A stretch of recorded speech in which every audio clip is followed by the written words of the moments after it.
Back in 1974, humanity did something pretty audacious. We decided to send a single 3-minute message out into the cosmos, basically a postcard meant to represent all of us. So, let's get right into this incredible story. Just pause and think about that for a second. If you had one shot, what would you say? It's a massive question, right?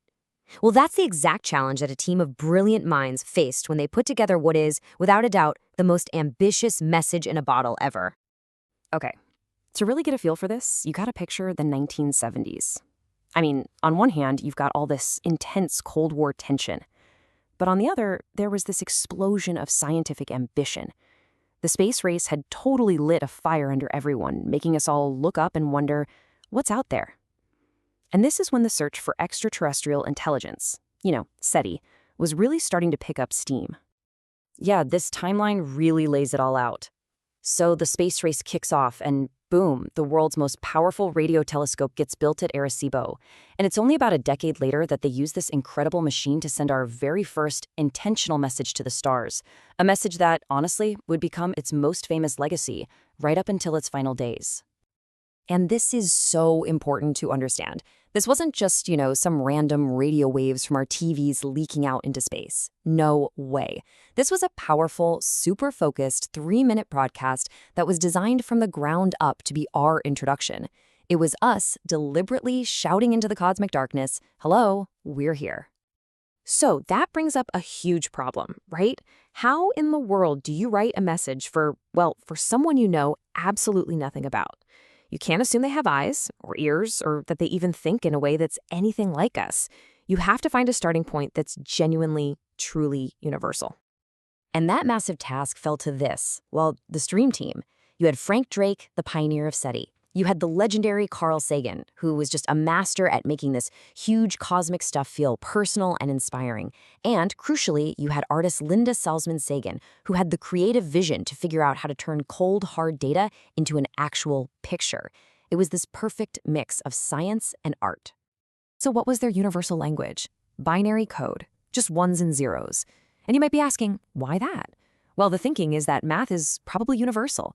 An on-off signal, a 1 or a 0, is about as simple and fundamental as it gets. It's a basic building block that any civilization smart enough to build a radio telescope should, in theory, be able to figure out.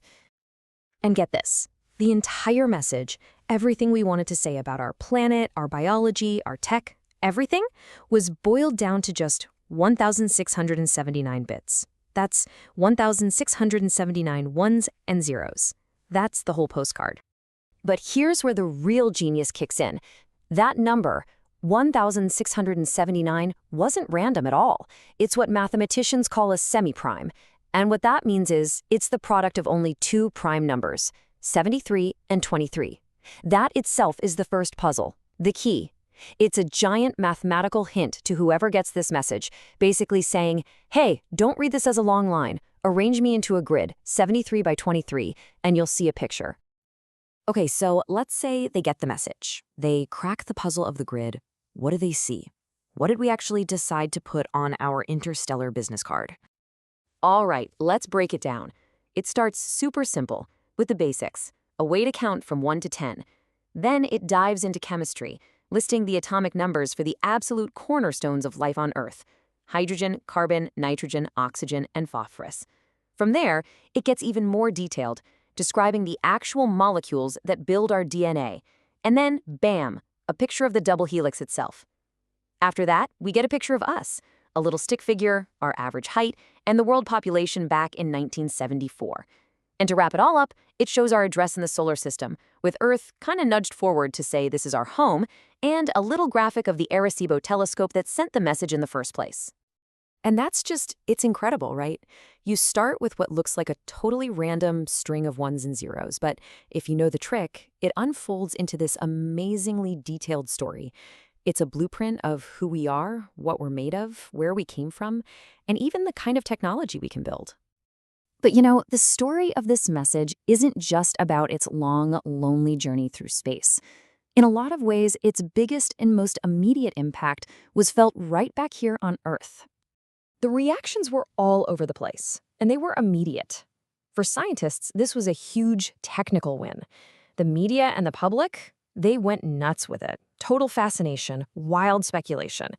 But it also lit the fuse on a really serious ethical debate. Should we have done this at all? And this is really the core of the whole argument. On one side, you had the hopefuls, the optimists, who saw this as a beautiful gesture, a chance to connect, share knowledge, and maybe, just maybe, prove we're not alone. But on the other side, you had people who were terrified, who saw this as an unbelievably reckless gamble. They were saying we were basically just screaming our address into a dark forest without knowing who or what is listening. And this whole debate, this tension, totally seeped into our culture. The Arecibo Message itself was a direct inspiration for stories you probably know and love, like Carl Sagan's incredible novel Contact. It really helped shape our collective imagination of what first contact could even be like. So, okay, we sent the message. There was a huge debate. When do we get a reply? Well, hold on to your hats, because this is where the sheer, mind-boggling scale of the universe really hits you. The target was a globular star cluster called M13. It's about 25,000 light-years away. Let that sink in. That means it's going to take 25,000 years just for our message to arrive. And let's say someone there gets it, decodes it instantly, and sends a reply. That's another 25,000 years for it to come back. We are talking about a 50,000-year wait for a hello back. But here is the final brilliant twist. The scientists who sent it knew that by the time the message gets there in 25,000 years, the entire star cluster will have moved on. It won't even be there anymore. So what was the point? Well, the real point was never to start a conversation. It was a statement. It was a symbolic act to ourselves, a demonstration of our own technological capability, a sort of look what we can do moment for humanity. Carl Sagan really hit the nail on the head. He said the act of sending the message was the message. It was a statement about us, about our hopes, our fears, and our sense of our own future. It was about our desire to be part of a much bigger cosmic story. And that really brings us to a final, pretty heavy question. The Arecibo Message was a snapshot of who we were in 1974. But let's flip it around.